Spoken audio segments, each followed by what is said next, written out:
அஸ்ஸலாமு அலைக்கும். Good evening every one.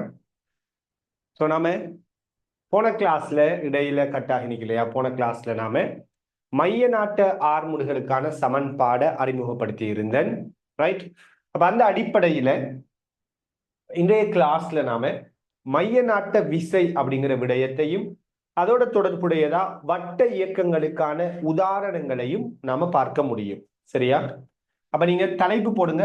அடுத்தது தலைப்புல 6வது 5 வரைக்கும் தானே பார்த்திருக்கிறோம் இல்லையா?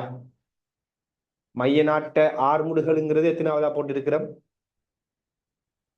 மைய நாட்ட ஆர்முடுகள் எத்தனாவதா போட்டிருக்கிறோம்?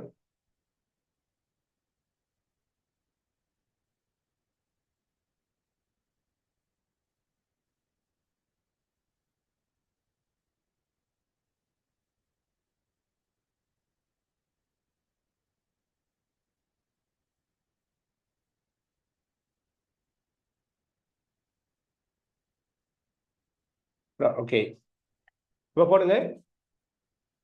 மைய நாட்ட விசை, மைய நாட்ட விசைன்னு போடுங்க. எஃப்சி அப்படின்னு சொல்லுவோம். மைய நாட்ட விசை.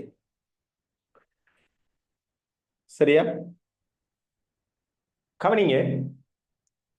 உங்களுக்கு தெரியும், ஒரு பொருள் மாறா கதியில வட்ட இயக்கத்தை ஆற்றினால் கூட அந்த பொருள்ல வேகம் ஒவ்வொரு கணமும் மாற்றமடையும்.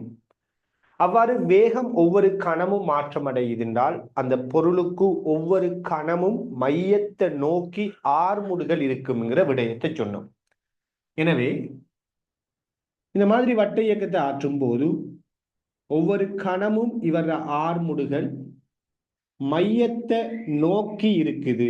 ஒவ்வொரு கணமும் இவர ஆர்முடுகள் மையத்தை நோக்கி இருக்குதுன்றால் நாம சொல்லலாம் இந்த பொருளுக்கு மையத்தை நோக்கின திசையில ஒவ்வொரு கணமும் விசை தொழிற்பட்டு கொண்டிருக்கணும் அப்படிங்கிற முடிவுக்கு வரலாம் இல்லையா? மையத்தை நோக்கி ஆர்முடுகள் இருக்குதா?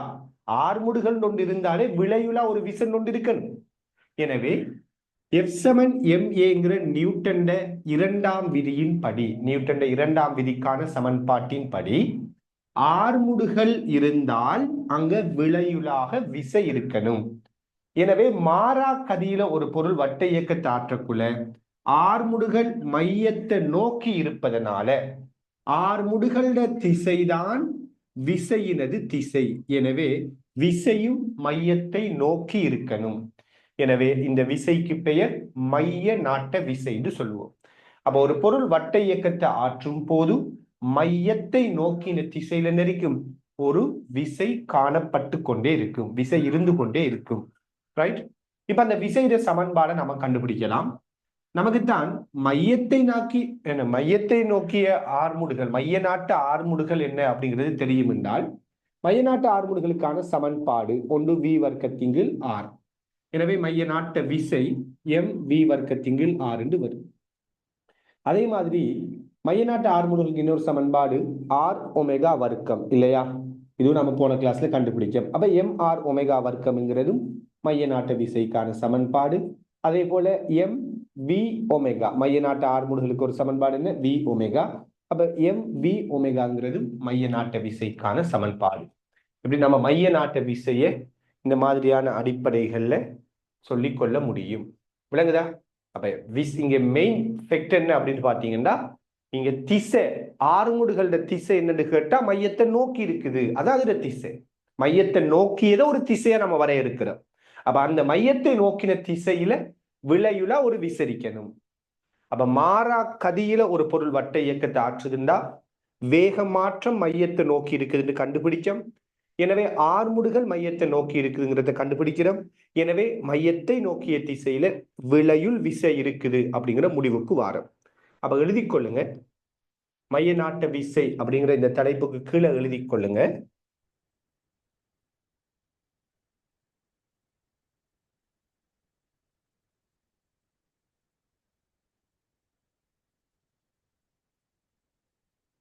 வட்ட இயக்கத்தை ஆற்றும் ஒரு பொருளிற்கு, வட்ட இயக்கத்தை ஆற்றும் ஒரு பொருளிற்கு, சரி, அந்த தலைப்புக்கு கீழே எழுதி கொள்ளுங்க. வட்ட இயக்கத்தை ஆற்றும் ஒரு பொருளிற்கு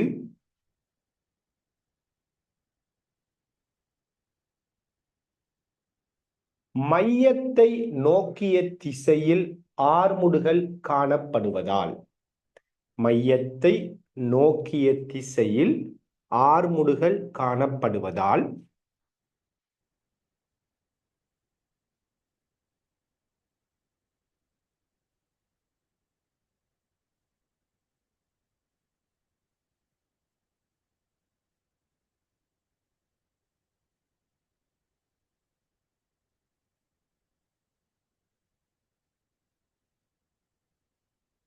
மையத்தை நோக்கிய திசையில்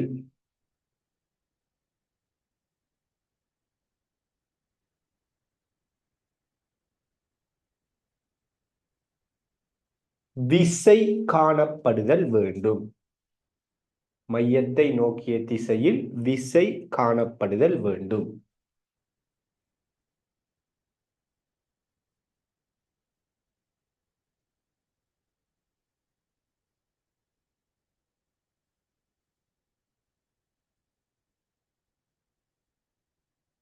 அவ்விசையே மைய நாட்ட விசை எனப்படும். மையத்தை நோக்கிய திசையில் விசை காணப்படுதல் வேண்டும். அவ்விசையே மைய நாட்ட விசை எனப்படும்.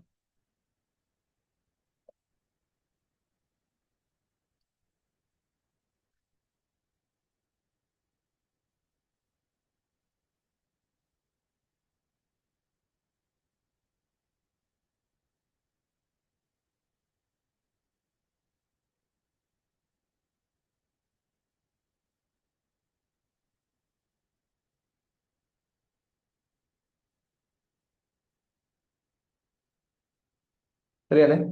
ஓகே.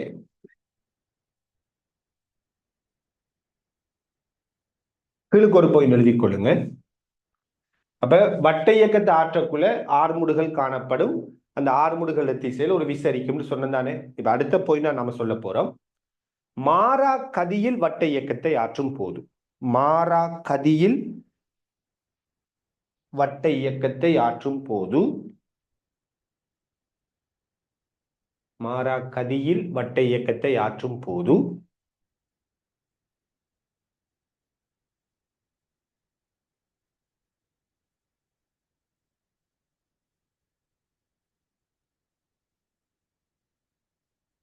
விளையுள் ஆர்முடுகள் மையத்தை நோக்கி இருப்பதால், மாறா கதியில் வட்ட இயக்கத்தை ஆற்றும் போது விளையுள் ஆர்முடுகள் மையத்தை நோக்கி இருப்பதால்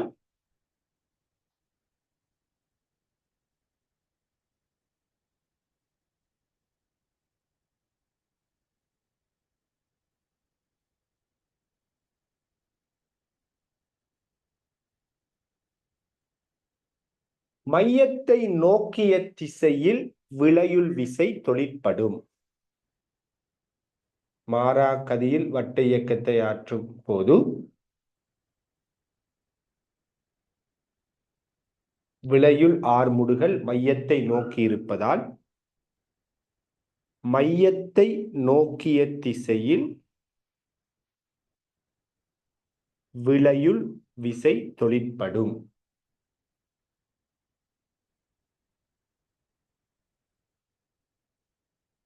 சரியா? ரைட். கவனிங்க, நான் ஃபர்ஸ்ட்டுக்கு சொன்ன பாயிண்ட்டுக்கும் செகண்டா சொன்ன பாயிண்ட் கூட இல்ல ஒரு டிஃப்ரெண்ட் நான் இந்த இடத்துல உங்களுக்கு சொல்லிக் கொள்றேன். இதுல இன்னும் டீடைல்ஸா பின்னுக்கு படிப்போம். அதாவது ஒரு பொருள் வட்ட இயக்கத்தை ஆற்றுதுண்டா, ஒரு பொருள் வட்ட இயக்கத்தை ஆற்றுதுன்னு வச்சுக்கொள்ளுங்களேன். அந்த பொருளுக்கு ஆர்முடுகள் நிச்சயமா மையத்தை நோக்கி இருக்கணும்.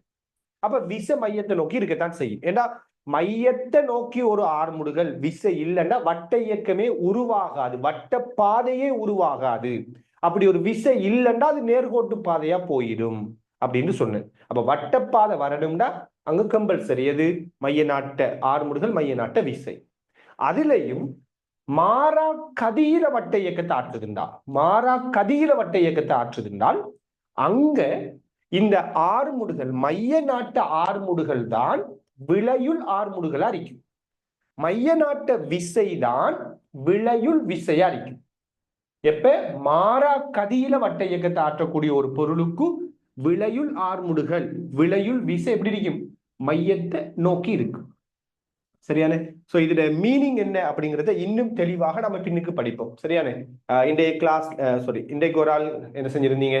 இந்த விடயத்தை பேஸ் பண்ணி ஒரு டவுட் ஒன்று அனுப்பியிருந்தீங்க. ஒரு நம்ம டியூட்ல இருக்கிற ஒரு கேள்வி ஒன்றை செய்து ஒரு டவுட் ஒன்று அனுப்பியிருந்தீங்க. அந்த அந்த அந்த டவுட்டுக்குரிய ரிப்ளை வந்துட்டு பின்னுக்கு தான் வரும். நம்ம இன்னும் அந்த அந்த பார்ட் வந்துட்டு படிக்கல. சரியானே? Right, okay. அப்ப நீங்க கீழுக்கு இந்த சமன்பாடுகளை காட்டிக்கொள்ளுங்க. இதோட சம்பந்தப்பட்ட கேள்விகள், உதாரணங்களை நம்ம பார்க்கலாம். அதோடு சேர்த்து நான் இன்றைய கிளாஸ்ல உங்களுக்கு பிராக்டிக்கலா ஒரு வட்ட இயக்கத்தை விவரிக்கக்கூடிய ஒரு வீடியோ ஒன்று கிரியேட் பண்ணியிருக்கிறேன். அந்த வீடியோவை நம்ம ஸ்கிரீன்ல வந்துட்டு ஷேர் பண்ணி விடுவேன். சரியான? அது இன்னும் உங்களுக்கு தெளிவை ஏற்படுத்தக்கூடியதா இருக்கும் இன்ஷா அல்லாஹ். ஸோ நோட் பண்ணி கொள்ளுங்க.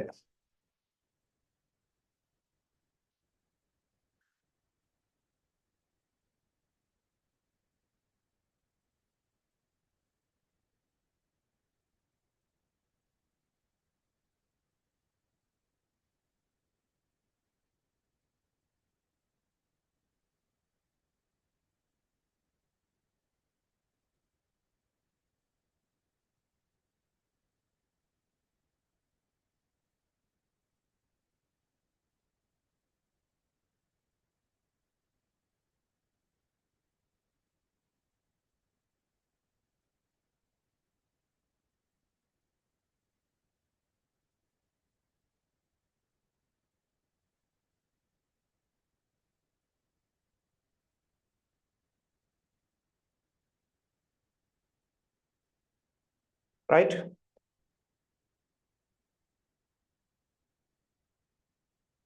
இப்ப நீங்க உங்களோட டியூட் எடுத்துக்கொள்ளுங்க. இதை பேஸ் பண்ணி ஒரு சின்ன ஒரு கேள்வி ஒன்று பார்த்துக்கொள்ளலாம்.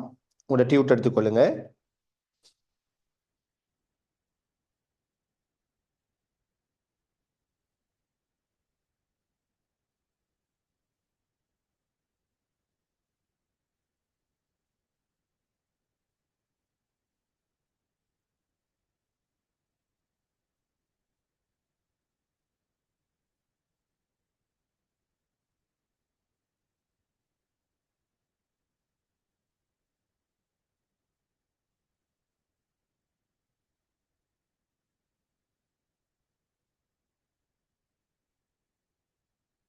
ரைட். டியூட்ல 14வது கேள்வி எடுங்க. உங்களோட டியூட்ல 14வது கேள்வி. ஸோ சின்ன ஒரு கேள்விதான். வேகமா விடைகளை சொல்லுங்க பார்ப்போம். 14வது கேள்வி.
வேகமா விடைகளை அனுப்புங்க.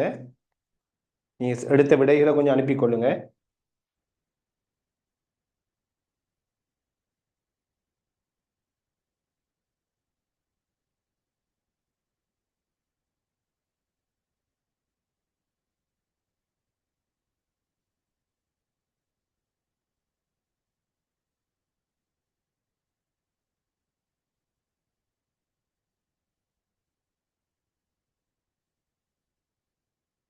யா, very good, very good. So நிறைய சரியான விடைகள் வந்து கொண்டிருக்குது. ரைட், பாருங்க என்ன கேட்குறாங்க. 2 கிலோகிராம் திணிவுடைய துணிக்கையானது 2 கிலோகிராம் திணிவுடைய துணிக்கையானது 6 மீட்டர் பெர் செகண்ட் மாறாக்கதியில் 2 மீட்டர் ஆரையுடைய வட்ட இயக்கத்தை ஆற்றுகின்றது. முதலாவது கேள்வி, கோண வேகம் யாது? ரைட், கதி உங்களுக்கு தரப்பட்டிருக்குது, வட்டத்தின் ஆரையும் தரப்பட்டு கோண வேகத்தை கேட்கிறாங்க. ஸோ ரொம்ப ரொம்ப சிம்பிளான ஒரு கேள்வி இல்லையா? V சமன் R ஒமேகாவை நம்ம யோசிப்போம். கதி என்ன? 6 மீட்டர் பெர் செகண்ட். வட்டத்தின் ஆரை என்ன? 2. கோண வேகம் என்னங்கிறது கேள்வி. அப்ப ஒமேகா சமன் என்ன வரும்? 2 சுருக்கினோம்னா 3 ரேடியன் பெர் செகண்ட். ஸோ கோண வேகம் 3 இருக்கு. V சமன் R ஒமேகா போட்ட தொடலி வேகம் தெரியும்னா கோண வேகத்தை காண இயலாதா? அடுத்தது என்ன கேட்கிறாங்க, மைய நாட்ட ஆர்முடுகள் யாது? ஸோ மைய நாட்ட ஆர்முடுகள் அப்படிங்கிறதுக்கு உங்களுக்கு 3 சமன்பாடு தெரியும். ஏதாச்சும் ஒரு சமன்பாடு நீங்க யூஸ் பண்ணலாம். ஏன்னா உங்களுக்கு வேகம் தெரியும், ஆரை தெரியும், கோண வேகம் தெரியும். அப்ப 3ஐ வச்சுதான் சமன்பாடு வரப்போகுது. அப்ப உதாரணத்துக்கு சொல்லுவோமே, நம்ம V வர்க்கத்தின் ஆரை பயன்படுத்துவோம். ஸோ வேகம் எத்தனை? 6. அப்ப 6 வர்க்கம். ஆரை எத்தனை? 2. அப்ப என்ன வரும்? 6 வர்க்கம் 36 2 பிரிச்சிங்களா இருந்தா 18 மீட்டர் செகண்ட் -2. ஆர்முடுகள், மைய நாட்ட ஆர்முடுகள்ங்கிறது வளமையான F7 MA ஆர்முடுகள் இல்லையா? அப்ப அதுல அலகு வந்துட்டு மீட்டர் செகண்ட் -2 தான். ரைட், இதுல அலகு வந்துட்டு மீட்டர் செகண்ட் -2. அடுத்து மூணாவது, மைய நாட்ட விசை என்ன அப்படின்னு கேட்கிறாங்க. ஸோ உங்களுக்கு தான் தெரியுமா, மைய நாட்ட விசைங்கிறது திணிவ மைய நாட்ட ஆர்முடுகளால பெருக்கிறது. நீங்க சமன்பாடு கூட யோசிக்க தேவையில்லை. திணிவு எவ்வளவு தந்துட்டாங்க? 2 கிலோகிராம் திணிவு. மைய நாட்டு ஆர்முடுகள் எவ்வளவு? 18. ஸோ பெருக்கிடுங்களேன். நீங்க இதுக்கு திருப்பி வேற சமன்பாடு யோசிக்க தேவையில்லையே. மைய நாட்டு ஆர்முடுகள் தெரிஞ்சா திணிவால பெருக்கிவிட்டா மைய நாட்ட விசை தானே. 36 நியூட்டன். விளங்குதா? ரைட். அப்ப சிம்பிளான ஒரு விடயம் இல்லையா? ஒரு சின்ன ஒரு விஷயத்தை பத்தி பேசக்கூடிய ஒரு கேள்வி.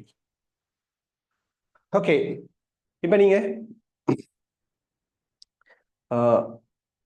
செய்யாதாக்கள் இதை நோட் பண்ணிட்டு நம்ம அடுத்த ஒரு டாபிக்குள்ள போகலாம். இதே மாதிரி சின்ன சின்ன கேள்வி, இதே மாதிரியே சின்ன சின்ன கேள்வி 14, 15, 16 கேள்விகள் இருக்குது. அதுகளை நீங்க பார்த்துக் கொள்ளுங்க.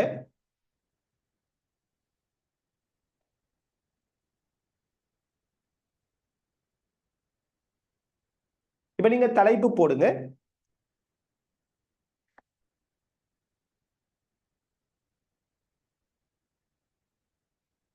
மாறா கதியில்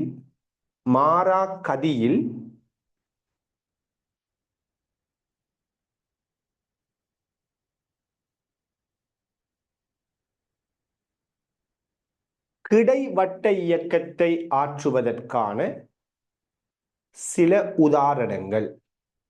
மாறா கதியில் கிடைவட்ட இயக்கத்தை ஆற்றுவதற்கான சில உதாரணங்கள்.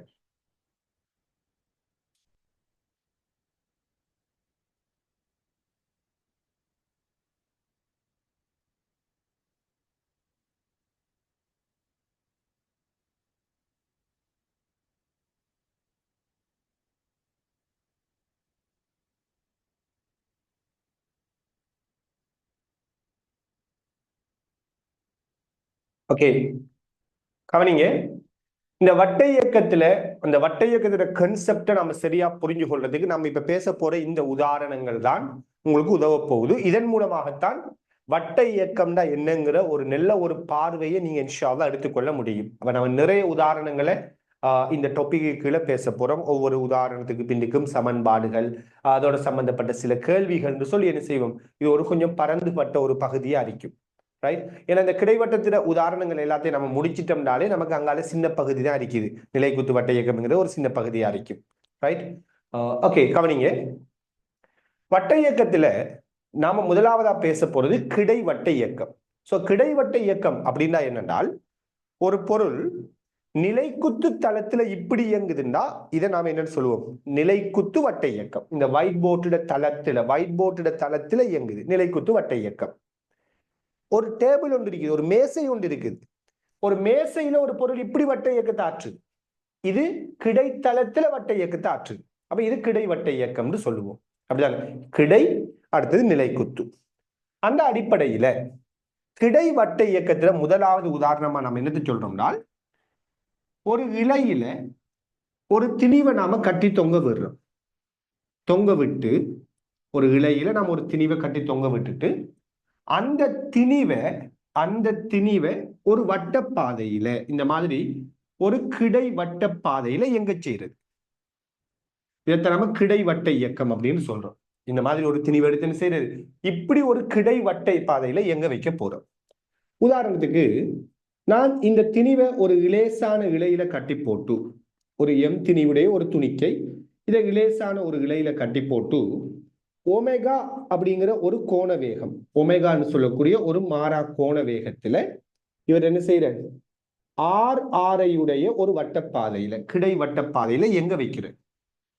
விளங்குதா? நான் கீறி இருக்கிற படம் என்னன்னு நான் சும்மா செய்து காட்டுறேன். ரைட், ஃபர்ஸ்ட்டுக்கு விளங்கி கொள்ளுங்க. எம் திணிவுடைய ஒரு துணிக்கைய ஒரு இலையில கட்டி தொங்க விட்டுட்டு அந்த திணிவை நம்ம ஒரு கிடைவட்ட இயக்கத்தை இப்படியாற்ற செய்ய போறோம்.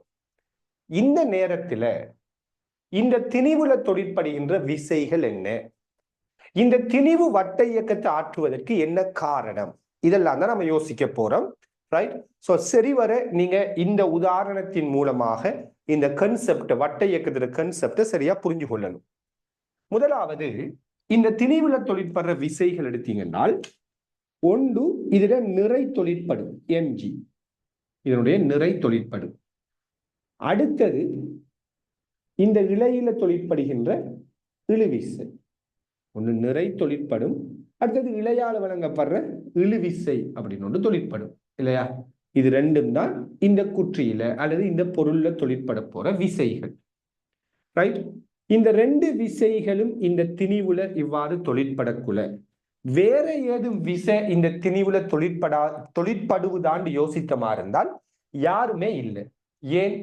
நாம படிச்சிருக்கிற ஸ்டாட்டிக்ஸ்ல ஒரு பொருளுக்கு விசையை கொடுக்கணும்னால் பிசிக்கலி ஏதாச்சும் ஒரு தொடர்பு, டச் ஒன்று இருக்கணும். இப்படித்தானே? நான் இந்த மார்க்கருக்கு விசையை கொடுக்கணும்னா அந்த மார்க்கரை நான் இப்படி தள்ளணும். அப்படித்தானே? ஒரு பொருளை டச் பண்ணாம விசையை கொடுக்கக்கூடிய ஆற்றல் நம்ம படிச்சிருக்கிறோம் ஃபீல்டு, புலங்களுக்கு தான் இருக்குது. காந்த புலம், மின் புலம், ஈர்ப்பு புலம். இந்த 3 புலங்கள் தான் தொடாம விசையை கொடுக்கும். மற்ற யாரா இருந்தாலும் தொட்டாதான் விசையை கொடுக்கலாம். அப்ப இந்த பொருளுக்கு நான் விசையை கொடுக்கிறேன், இப்படிதான் கொடுக்கணும். குறைஞ்சது காத்தாலையாச்சும் விசையை கொடுக்கணும், அல்லது ஊதணும். நான் கொண்டு ஊதணும், அப்பதான் விசை கொடுக்கணும். ஸோ என்ன, எந்த ஒரு டச்சும் இல்லாம நம்ம என்ன செய்யலாது, விசையை வந்துட்டு கொடுக்க இயலாம். மந்திரத்தால விசை கொடுக்க இயலாம் நாம. அப்ப இந்த திணிவுக்கு பூமி ஈர்ப்பு விசையை கொடுக்கும், அது டச் பண்ண தேவையில்லை. ஈர்ப்பு விசை டச் பண்ண வேண்டிய அவசியம் இல்லை.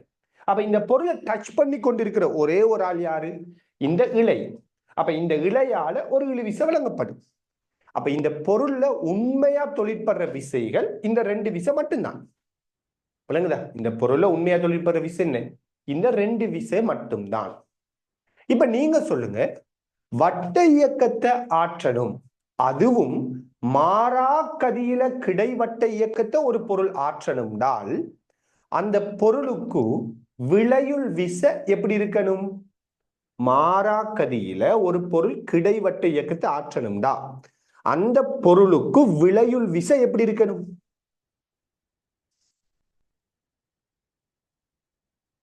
எஸ், மையத்தை நோக்கி இருக்கணும். மையத்தை நோக்கி விசை இருந்தா தான் மாறாக்கதி. ஏன்னா மையத்தை நோக்கி விசை இருந்தா தான் மையத்தை நோக்கி ஆறுமுடுகள் வரும். மையத்தை நோக்கி ஆறுமுடுகள் வந்தாத்தான் வேக மாற்றம் மையத்தை நோக்கி இருக்கும். வேக மாற்றம் மையத்தை நோக்கி இருக்குன்னு தான் வட்டப்பாதை உருவாகும். இதைத்தான் நம்ம போன கிளாஸ்ல கண்டுபிடிச்சோம். ஆக இந்த திணிவுக்கு மையத்தை நோக்கி விளையுள் விசை இருக்கணும். அப்ப இந்த திணிவுக்கு மையத்தை நோக்கி யாரு விளையுள் விசையை கொடுக்குறா? 2 விசை தானே இங்க இருக்குது. ஒன்று எம்ஜி, அடுத்தது டி. அப்ப இவங்க 2 பேரும் சேர்ந்து இந்த எம் திணிவுக்கு எப்படி விளையுள் விசை மையத்தை நோக்கி கொடுக்குதுன்னு பாத்தீங்கன்னா, உங்களுக்கு தெரியும் இந்த இழு விசைய நான் இப்ப நிலைக்குத்தோடு அமைக்கிற கோணத்தை தீட்டான்னு எடுக்கிறேன். அப்ப இந்த கோணமும் தீட்டா. சோ இந்த இழு விசையை நம்ம 2 கூறா பிரிக்கலாம். கோணத்தின் பக்கம் பிரிச்சோம்டா டி கொஸ் தீட்டா அப்படின்னு வரும். கோணத்துக்கு எதிர்பக்கமா பிரிச்சமா இருந்தால் டி சைன் தீட்டாண்டு வரும். அப்ப இந்த திணிவுல தொழிற்பட இழுவிசை நம்ம இரண்டு கூறா பிரிக்கலாம் தானே. இது தீட்டாடா ஒன்று விட்ட கோணத்தின்படி இது தீட்டா, கோணத்தின் பக்கம் பிரிச்சா கோஸ், எதிர்பக்கம் பிரிச்சா சைன். அப்ப செங்குத்து கூறுகளா பிரிச்சிட்டோம். இப்ப என்ன நடக்க போகுது என்றால், இவருக்கு விளையுள் விச மையத்தை நோக்கி வரணும் என்பதனால இவருக்கு தொழிற்படுகின்ற நிலைக்குத்து விசை பூச்சியமா இருக்கணும். அதாவது மேல் நோக்கி தொழிற்படுகின்ற விசை கீழ் நோக்கி தொழிற்படுகின்ற விசையை சமப்படுத்தது. ஏன்னா விளையுள் விசை நிலைக்குத்தா பூச்சியம் தானே. நிலைக்குத்தாக வெர்டிகலி இதனுடைய நிலைக்குத்து ரிசல்டன்ட் ஃபோர்ஸ் வந்துட்டு ஜீரோவா தான் இருக்கிறது. விளங்குதா? ஏன்னா வட்ட இயக்கம் கிடைவட்ட இயக்கம், மையத்தை நோக்கிய விசை கிடையாரிக்க போகுது. அப்ப விளையுள் விசை கிடையாரிக்கணும். அப்ப நிலைக்குத்து விசை அரிக்கணும், பூச்சியம் அரிக்கணும். அப்ப மேல் நோக்கிய விசை கீழ் நோக்கிய விசைக்கு சமன். நிலைக்குத்து விளையுள் விசை பூச்சியம், மேல் நோக்கிய விசை கீழ் நோக்கிய விசைக்கு சமன். அப்ப டி கொஸ் தீட்டா எம்ஜிக்கு சமன். அடுத்தது டி சைன் தீட்டா. நல்லா பாருங்க, டி சைன் தீட்டாங்கிற விசைதான் மையத்தை நோக்கி தொழிற்படுகின்ற ஒரே ஒரு விசை. எனவே இந்த திணிவுக்கு இந்த விசைதான் மைய நாட்ட விசையாக தொழிற்பட போகுது. இந்த விசையாலதான் இந்த திணிவு வட்ட இயக்கத்தை ஆற்றப் போகுது. எனவே நாம இந்த விசைய மைய நாட்ட விசையோட கனெக்ட் பண்ணுவோம். சோ மைய நாட்ட விசைக்கு என்ன சமன்பாடு கண்டுபிடிச்ச நாம, அதாவது எஃப் சமன் எம் ஏங்கிற சமன்பாட்டிலிருந்து நாம என்னத்தை கண்டுபிடிச்சிருக்கிறோம்? கோண வேகம் சார்பா, கோண வேகம் ஆரை சார்பா நம்ம கண்டுபிடிச்ச சமன்பாடு எம் ஆர் ஒமேகா வர்க்கம். 3 சமன்பாடு இருக்குது இல்லையா? எம் வி வர்க்கத்தின் கீழ் ஆர், எம் வி ஒமேகா, அடுத்தது எம் ஆர் ஒமேகா வர்க்கம். கேள்விகள் தரவுகளுக்கு ஏற்ற மாதிரி நீங்க எந்த சமன்பாடை செலக்ட் பண்ணுங்கிறத நீங்க முடிவெடுத்து கொள்ளணும். அப்ப ஒமேகா ஆறுங்கிறதால இங்க இதை வச்சு நான் இந்த சமன்பாடு எழுதிட்டு, இப்ப இந்த மைய நாட்ட விசையா தொழிற்படுறால் தான் இழுவி செய்த பிரித்த கூறு டி சைன் தீட்டா. இதுதான் எம் ஆர் ஒமேகா வர்க்கத்துக்கு சமன். இப்ப பாருங்க, இப்படி ஒரு சமன்பாடு, இப்படி ஒரு சமன்பாடு. சோ நாம இந்த 2 சமன்பாடுகளையும் ஒன்றிலிருந்து ஒன்று பிரிப்போம். சும்மா சமன்பாடு தீர்க்க போறோம், அவ்வளவுதான். அப்ப இதை நான் பிரிக்கிறேனா இருந்தால் D sine theta D cos theta ரெண்டையும் பிரிக்கிறேன். சமன்பாடு ஒன்றையும் பிரிக்கிறேன். D sine theta D cos theta. So MR omega square by MG. So D cancel, sine theta by cos theta tan theta, M cancel. So R omega square by G என்று வரும். R omega square by G என்று வரும். So இந்த இழை கிடைவட்டை, இந்த திணிவு கிடைவட்ட இயக்கத்தை ஆற்றக்குள்ள இந்த இழை நிலைக்குத்தோடு அமைக்கின்ற கோணத்தில டான் பருமன் ஆர் ஒமேகா வர்க்கத்தின் ஜி என்பதனால தரப்படும். இப்படி ஒரு தொடர்பை நம்ம என்ன செய்யறோம்? கண்டுபிடிக்கிறோம். விலங்கினிக்கா எப்படி வந்திக்கு இந்த இயக்கம் என்ன அப்படிங்கிற விஷயம், ரைட்? ஓகே. இப்ப நீங்க அந்த முதலாவது அந்த உதாரணங்கள்ங்கிற தலைப்புக்கு கீழே முதலாவது போட்டு எழுதி கொள்ளுங்க. சில பேருக்கு இப்பயும் ஒரு டவுட் ஒன்று இருக்கும். ஸோ நாங்கள் படிக்கக்குள்ள எனக்கு ஒரு டவுட் ஒன்று இருக்குது, அதை நான் என்னன்னு சொல்றேன். சரி, அதுக்கு முதல் எழுதி கொள்ளுங்க. முதலாவது,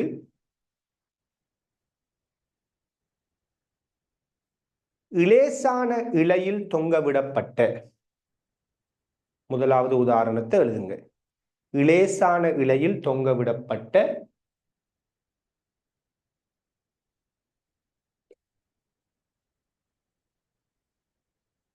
திணிவு ஆற்றும் கிடைவட்ட இயக்கம்.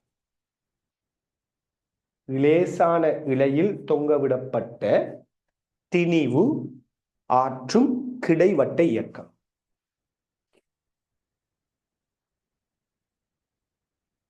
சரியா?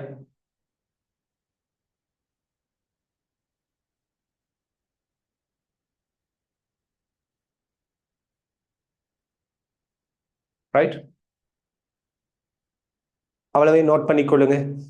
இலேசான இழையில் தொங்கவிடப்பட்ட திணிவு ஆற்றும் வட்ட இயக்கம், கிடைவட்ட இயக்கம். மாறா கதிதானா? அது நம்ம ஆரம்பத்தில் தலைப்பா போட்டுட்டோம், மாறா கதிங்கிறத.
சரியா?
ஓகே, இப்ப பாருங்க. இப்ப இந்த திணிவுக்குரிய இந்த இயக்கத்தை நம்ம அவதானிக்க போறோம். ஸோ நான் இங்க ஒரு சின்ன ஒரு டொய் ஒன்று எடுத்திருக்கிறேன். ரைட், இப்படி கட்டி தொங்க விட்டு இருக்கிறோம்.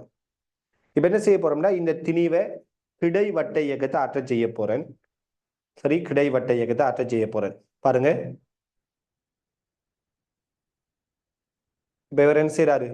ஒரு கிடைவட்ட இயக்கத்தை ஆற்றிக் கொண்டிருக்கிறாரு. விளங்குதா?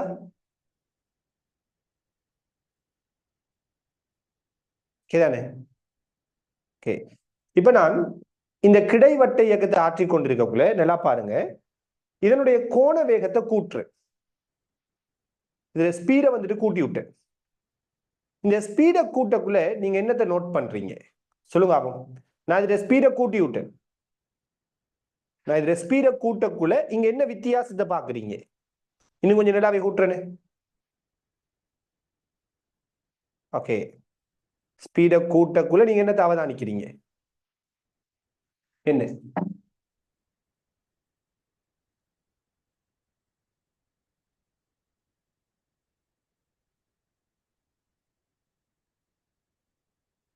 எஸ், என்ன? நாம ஒரு சிறிய கோணத்துல இவரை வட்ட இயக்கத்தை ஆற்ற செய்யக்குள்ள பாத்தீங்களா இருந்தா இவர் இப்படி வட்ட இயக்கத்தை ஆற்றிக் கொண்டிருக்கிறார். ரைட், அதே இது நான் பெரிய கோணத்துல வட்ட இயக்கத்தை, பெரிய ஒரு கோண வேகத்துல வட்ட இயக்கத்தை ஆற்ற செய்யும் போது ஒன்று இந்த வட்டத்துல ஆரை கூடுது. ஆரை கூடுதுன்றாலே ஓட்டவா என்ன கூடுது? இதனுடைய கோண இதனுடைய கோணமும் கூடுது. நிலைக்குத்தோடு அமைக்கிற இதனுடைய கோணம் அதிகரிச்சிருக்குது இல்லையா? விளங்குதா? அப்ப இதைத்தான் நமக்கு சமன்பாடும் சொல்லி தருவது. பாருங்க, tan தீட்டா ஆர் ஒமேகா வர்க்கத்தின் ஜி. சோ நீங்க கோண வேகத்தை கூட்டக்குள்ள சரியான ஆரை கூடும் அப்படிங்கிற ஒரு விடயம் இங்க மறைஞ்சிருக்குது. இப்ப நான் என்ன செய்ய போறேன்னா இந்த சமன்பாட்டை நமக்கு இந்த இந்த சமன்பாடு எடுத்த உடனே இந்த சமன்பாட்டுக்குள்ள நமக்கு ஒரு பிரச்சனை ஒண்ணு வரும். கோண வேகத்தை கூட்டுறோம், ஆரையும் கூடுதுன்னு சொல்றீங்க, கோணமும் கூடுதுன்னு சொல்றீங்க. இது எப்படி? கோண வேகம் கூடினா இது மாறாம இருந்தா ஆரை குறைந்து தான் சொல்லணும்.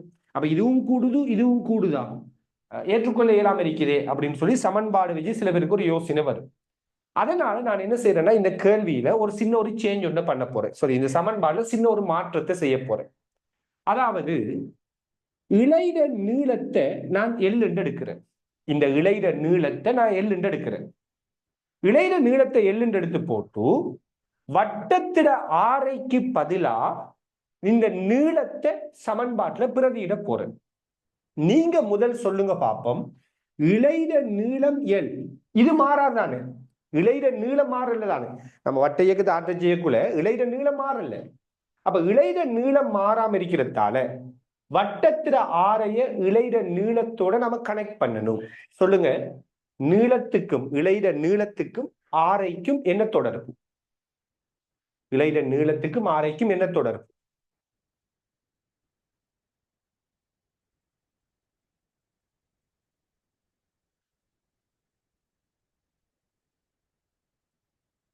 எஸ், என்ன பாத்தீங்கன்னா இந்த நீளம் எல், இது ஒரு செங்கோண முக்கோணி. அப்ப இது எல் என்றால் இப்படி பாருங்க, இது தீட்டா, இது எல், இது ஆர். இந்த எல்ல கோணத்தின் பக்கம் பிரிச்சா கொஸ் தீட்டா, கோணத்துக்கு எதிர்பக்கம் பிரிச்சா சைன் தீட்டா இல்லையா? அப்ப இந்த எல்ல கோணத்துக்கு எதிர்பக்கம் பிரிச்சோம்டா எல் சைன் தீட்டான்னு சொல்லுவோம். அப்ப ஆர் என்னத்துக்கு சமன்டா எல் சைன் தீட்டாவுக்கு சமன். அப்படி எழுதலாம். அல்லது சில பேருக்கு இது விலங்கல்லையா, இது விலங்கல்லன்னு சொல்லக்கூடாத ஒரு விஷயம் இது இருந்தாலும் இப்படி எழுதல, இது ஒரு செங்கோண முக்கோணி தானே, இது ஒரு செங்கோண முக்கோணியா யோசிக்கலாம். அப்ப சைன் தீட்டா சமன் என்ன? சைன் தீட்டா சமன் எதிர்பக்கத்திங்கள் செம்பக்கம். சோ எதிர்பக்கம் ஆர், செம்பக்கம் எல் இல்லையா? அப்ப ஆர் சமன் என்ன வரும்? ஆர் சமன் எல் சைன் தீட்டா. சோ நான் என்ன செய்யறேன்னா, இந்த சமன்பாடு tan தீட்டா சமன் ஆர் ஒமேகா வர்க்கத்திங்கள் ஜீன் இருக்குதானே, இந்த சமன்பாட்டுல ஆருக்கு பதிலாக எல்ல பிரதியிடுறது. அப்ப ஆர் வார இடத்துல எல் சைன் தீட்டாவை போடுறது. எல் சைன் தீட்டா ஒமேகா வர்க்கம் கீழுக்கு ஜி. ஆறு வார இடத்துல இதை பிரதியிட்டு tan தீட்டா. இப்ப இங்க சைன் தீட்டா வந்ததால நான் tan தீட்டாவை சைன் தீட்டாவின் கீழ் கொஸ் தீட்டான்னு எழுதுறேன். tan தீட்டாவை என்ன எழுதலாம்? சைன் தீட்டாவின் கீழ் கொஸ் தீட்டான்னு எழுதலாம் தானே, எழுதுவோம். எழுதினால் ரெண்டு வெட்டுப்பட்டுட்டா, வெட்டுப்பட்டது பிறகு கொஸ் தீட்டாவை நான் எழுவாய் மாற்றம் செய்யறேன்.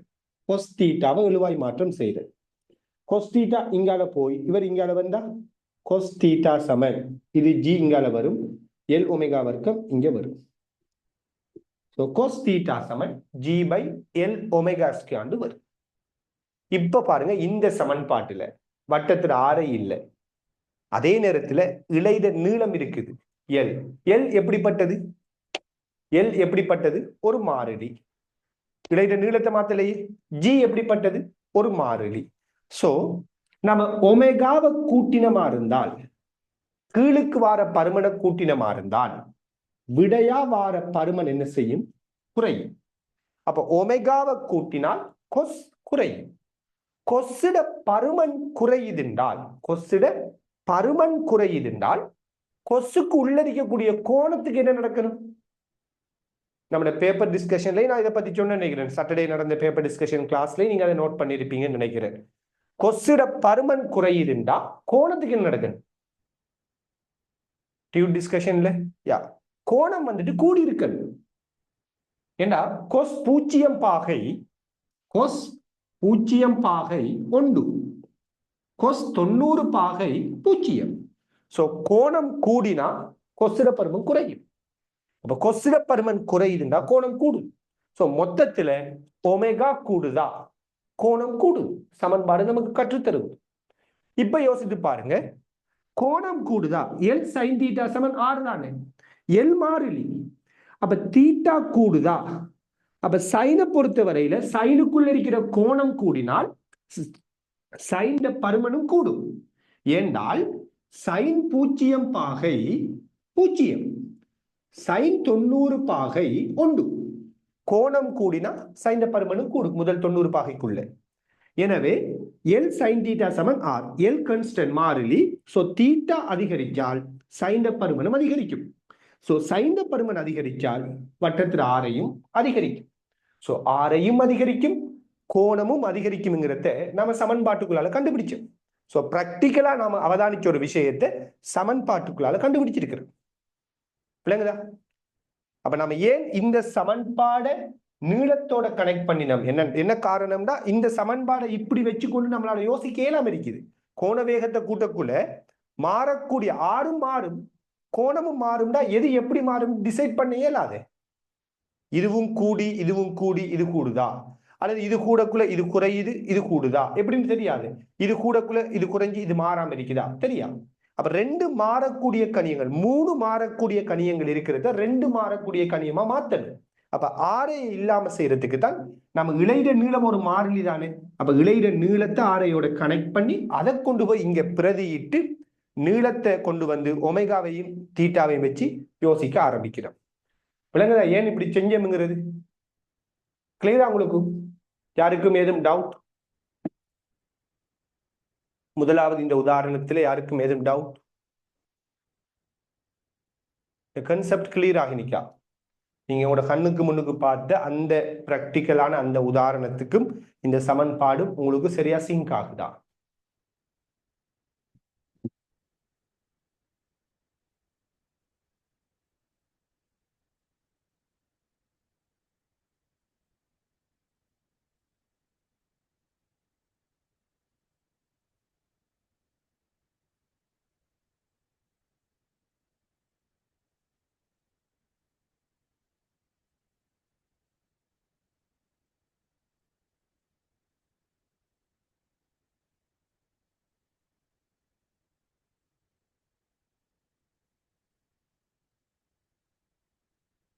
ஓகே, அப்ப நீங்க இந்த சமன்பாட்டோட தொடர்ச்சியா இந்த விடயங்களை நோட் பண்ணிக்கொள்ளுங்க. வேற எதுவும் கேள்வி இருந்தா கேளுங்க. அப்போ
யா, இப்ப இப்படி ஒரு கேள்வியை கேட்கிறாங்க. நான் இது வந்துட்டு போன நம்முடைய பேப்பர் டிஸ்கஷன், சாட்டர்டே பேப்பர் டிஸ்கஷன்ல இந்த விடயத்தை நான் உங்கள்கிட்ட சொல்லி இருந்தேன். அதாவது இதுல வேகத்தை நாம கூட்டக்குள்ள இது அமைக்கின்ற நிலைக்குத்தோடு அமைக்கிற கோணம் கூடுது. எல்லாம் பாருங்க, நிலைக்குத்தோடு அமைக்கிற கோணம் கூடுது. வேகத்தை கூட்டக்குள்ள நிலைக்குத்தோடு அமைக்கிற கோணம் கூடுது. ஆனா என்ன சொன்னால், ஒரு காலமும் இது கிடையாதிக்காது. இப்படி வராது, இப்படி வட்ட இயக்கத்தை ஆற்ற மாதிரி வராது. அதாவது நிலைக்குத்தோடு அமைக்கிற கோணம் 90 பாகைக்கு வராது. ஏன் வராதுன்னா, இது 90 பாகைக்கு, அதாவது கிடையா இப்படி வந்தால் இந்த திணிவுக்கு இழை வழங்குற இழுவிச கிடையாரிக்கும். இதுல நிலைக்குத்தாரிக்கும். அப்ப இந்த எம்ஜியை யாரு சமப்படுத்துறன்னு ஒரு கேள்வி வருது. அப்ப இப்படியான ஒரு நிலையில இது கிடைவட்ட இயக்கத்தை ஆற்றாது. அன்னளவா கிடையாரிக்கலாமே தவிர 100% என்ன செய்யாது, கிடைவட்ட இயக்கத்தை ஆற்ற முடியாது. விளங்குது என்ன காரணம்? ஏன்னா இப்படி இருக்கக்குள்ள எம்ஜி கீழ் நோக்கி தொழிற்படும், இழுவிச கிடையாவ தொழிற்படும். அப்ப எம்ஜியை யாரு சமப்படுத்துற? அப்ப இப்படி ஒரு கிடைவட்ட இயக்கத்தை என்ன செய்யலாம், இவர் வந்துட்டு ஆற்ற முடியாது. நல்லா பாருங்க, நான் நல்லா வேகமா சுத்துறேன். நல்லா பாத்தீங்கன்னா அது சின்ன ஒரு சாய் ஒன்று இருக்கத்தான் செய்யுது. சரியா? இல்ல வேகமா சுத்துறேன். நல்லா பாத்தீங்கன்னா சின்ன ஒரு சாய் என்ன செய்யுது, சின்ன ஒரு சாய் ஒன்று இருக்கிறது நீங்க அவதானிக்கலாம். ரைட்? அப்ப கிடையா வந்து சேராது. அதை ஈக்குவேஷனுக்குள்ளாலே நீங்க யோசிக்கலாம். மேபி இப்ப தீட்டா 90 பாகைக்கு வரணும். கிடையா சுத்தணும்டா இந்த கோணம் எவ்வளவு அறிக்கணும்? 90 அறிக்கணும். கோஸ் 90 பாகை என்ன?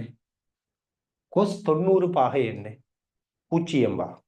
அப்ப இது 90 பாகை வரணும்னா இது 0 மாறணும். கொசிட பருமன் 0 மாறணும்னால் ஜீங்கில் எல் ஒமேகா விட 0 வரணும்டா ஒரு இலக்கத்தை முடிவிலியால பிரிக்கக்குள்ளதான் 0 வரும்னு சொல்லி நாம இந்த ஆன்லைன்ல ஸ்டார்ட் பண்ணின முதலாவது கிளாஸ்ல படிப்பிச்சிருக்கிறேன் இல்லையா? முதலாவது கிளாஸ்ல எதாவது சொல்லி தந்தேன் நான்.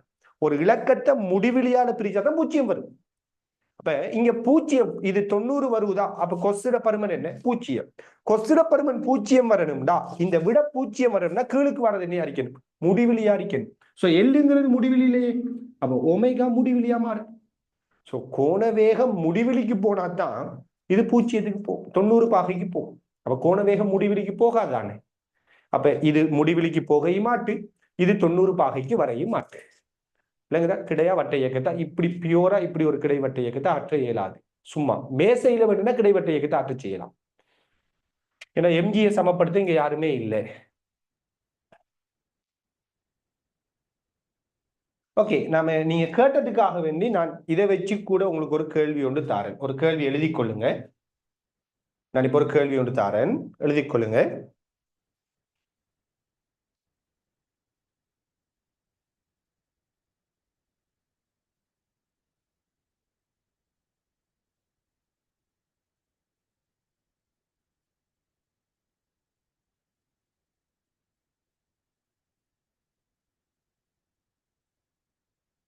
இல்ல, இல்லாட்டி நான் கேள்வியா சொல்லாம இந்த உதாரணத்தோட சேர்த்தே சொல்றேன். ஏன்னா கேள்வியா சொல்ல போனா திருப்பி இதை அறிமுகப்படுத்தணுமே.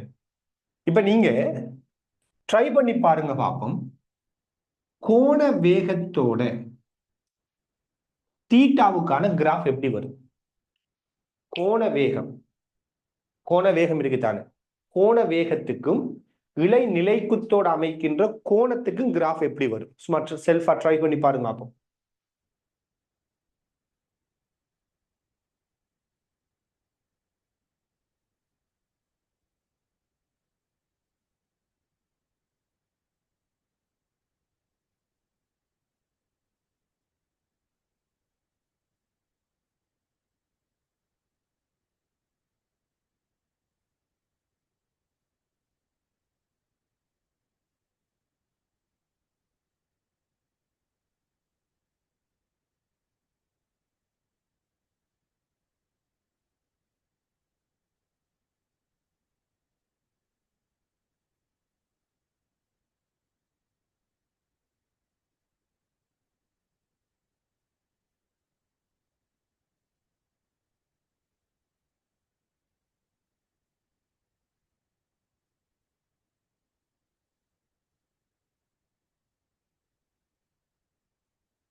சரியா?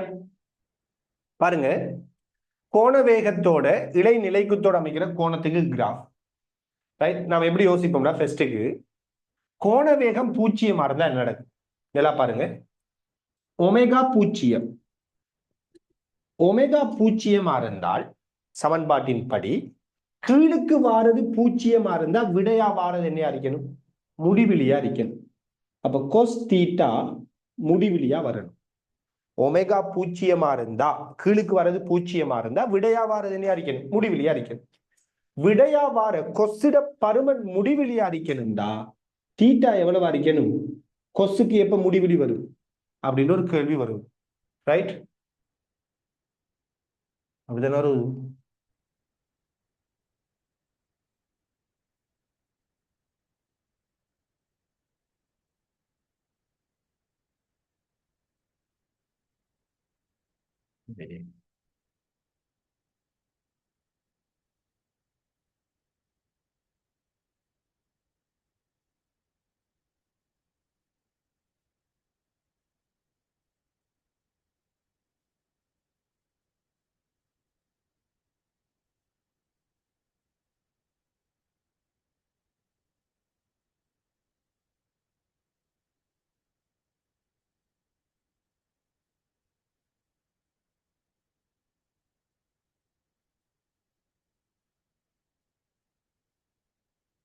சரியா?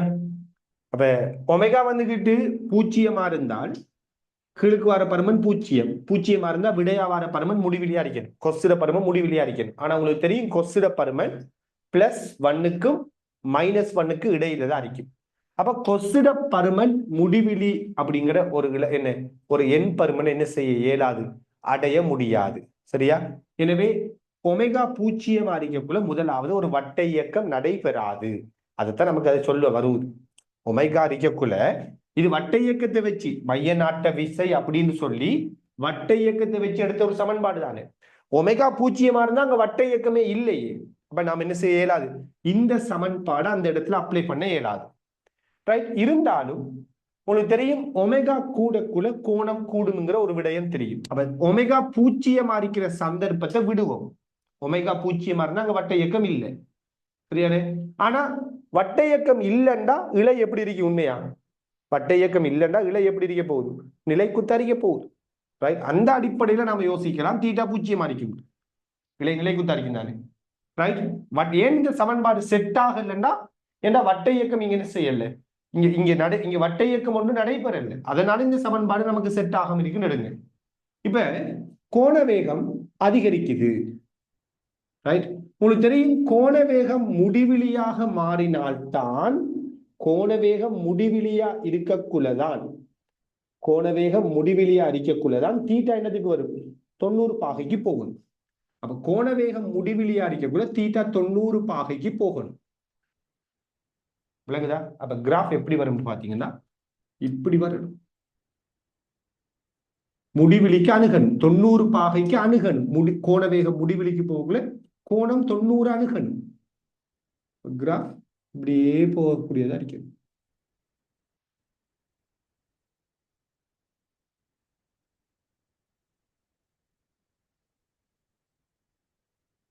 எப்படி கிருந்தீங்களா கிராஃப்?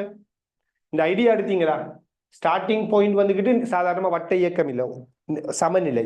அப்ப எம்ஜி இழுவிசையை சமப்படுத்தும் இழை நிலைக்குத்தோடு அமைக்கிற கோணம் 0. சரியா? ஒமேகா வந்துட்டு முடிவிலியை நோக்கி போகக்குள்ள தீட்டா 90க்கு போகணும். அப்ப முடிவிலியை நோக்கி போகல இது 90 போகணும்னா அணுகு கோடு வரணும். அப்ப கிராஃப் இப்படி வரணும். இது கூட நாம் என்ன செஞ்சிருக்கிறோம்னா மெஷர்மெண்ட்டுக்கு முதலே உங்களுக்கு படிப்பிச்சிருக்கிறேன். டான் வலையை படிப்பிக்கக்குள்ள டான் வலையில இந்த விஷயத்தெல்லாம் சொல்லி இருந்தேன் இல்லையா? டான் வலை படிப்பிச்சதானே. அப்ப நான் உங்கள்ட்ட சொன்னேன் டான் வலை உங்களுக்கு தேவைப்படாது, ஆனா அங்க இருக்கிற ஐடியா நமக்கு தேவைப்படும். அதனால உங்களுக்கு நான் அதை படிப்பிக்கிறேன்னு சொல்லி தான் படிப்பிச்சேன். அந்த இடத்துல நாம் இந்த ஐடியா யூஸ் பண்ணிருக்கிறோம். Okay, right. இப்ப இந்த வட்ட இயக்கத்தை படிப்பிக்கக்குள்ள நிறைய பேருக்கு வர ஒரு சந்தேகம் ஒன்று இருக்குது. என்ன சந்தேகம்டா, இப்ப இந்த இழுவிசைட பிரித்த கூறு, இழுவிசைட பிரித்த கூறு மைய நாட்ட விசையா தொழிற்படுவது அப்படின்னு சொல்றீங்க. அப்ப ஏன் இது மையத்தை நோக்கி இப்படி அசையல்ல? அப்படி ஒரு கேள்வி வாரு உங்களுக்கு வந்திக்கா. முதல் இந்த இழுவிசைட பிரித்த கூறு மையத்தை நோக்கி தொழிற்படுவதுன்னு சொல்றோம். இந்த திசையில விசை தொழிற்பட்டா இப்படித்தானே அசையணும். அது என்ன வட்ட இயக்கத்தை ஆற்றுதுன்னு சொல்றீங்க? எங்களுக்கு ஏற்றுக்கொள்ள இயலாம இருக்குது. இப்படி ஒரு தோட்ஸ் உங்களுக்குள்ள வந்திக்கா வரணும் இல்லையா? நம்ம பிசிக்ஸ் படிக்கிறோம்னா நம்ம என்ன செய்யணும்? ஒவ்வொரு விஷயத்தையும் நமக்குள்ள கேள்விக்கு உட்படுத்தி படிக்கணும். ஒன்று வராம விட்டு இருந்தால் அதுக்கு காரணம் ஆல்ரெடி நீங்க கிளியரா இருக்கணும், அல்லது நீங்க அதெல்லாம் யோசிக்கல, சொல்லித்தாரத்தை பார்க்கிறாங்களா, நம்பிட்டு போறாங்களா இருக்கணும். சொல்லித்தாரத்தை சும்மா நம்புறாங்களா நம்ம இருக்க கூடாது. இதை நம்ம கிளாஸ்ல நம்ம போட்ட முதலாவது ரூல்ஸே அதுதான். ஆரம்பத்திலேயே எந்த ஒரு விஷயத்தை நீங்க சரியா புரிஞ்சு கொள்ள பார்க்கணும். ஒரு சில இடங்கள்ல தான் நம்மளால என்ன செய்யறாது, அதை விளங்கிக் கொள்ளக்கூடிய ஆற்றல் இருக்காது. மூலக்கூற்று அடிப்படையில பேச போகல அது வராது. சில பாடங்கள் சில யூனிட்ல வந்துட்டு அது கஷ்டமா இருக்கும். ஆனா மெக்கானிக்ஸ்ல எல்லாம் இந்த மேட்டரே இல்லை, நீங்க அழகாவே விளங்கிக் கொள்ளக்கூடிய ஒரு பகுதி இது.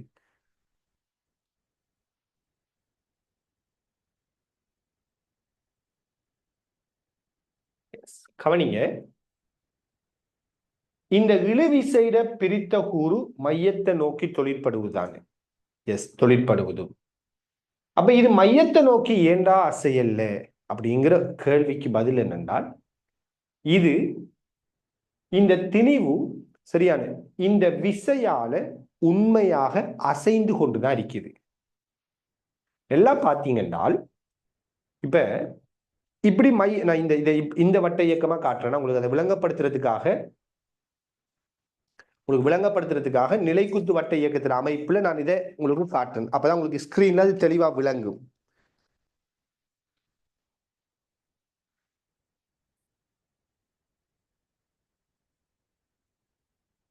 ஓகே, இப்ப பாருங்க, இப்ப இந்த மைய நாட்ட விசை உதாரணமா இப்படி தொழிற்படுவதுதானே.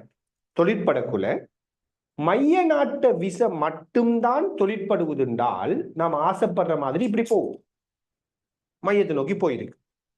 ஆனா ஒரு பொருள் வட்ட இயக்கத்தை ஆற்றும் போது மையத்தை நோக்கி ஒரு விசை இருக்கிறதோட சேர்த்து இந்த பொருளுக்கு தொடலி வேகமும் இருக்குது. அதாவது இந்த திசையில இந்த கணத்துல இந்த திசையில ஒரு வேகம் இருக்குது. அப்ப என்ன நடக்கும்டா, மைய நாட்ட விசை இப்படி தொழிற்படுவது, தொடலி வேகம் இப்படி இருக்குது. சோ இது ரெண்டுட விளையுலா இப்படி போகும்.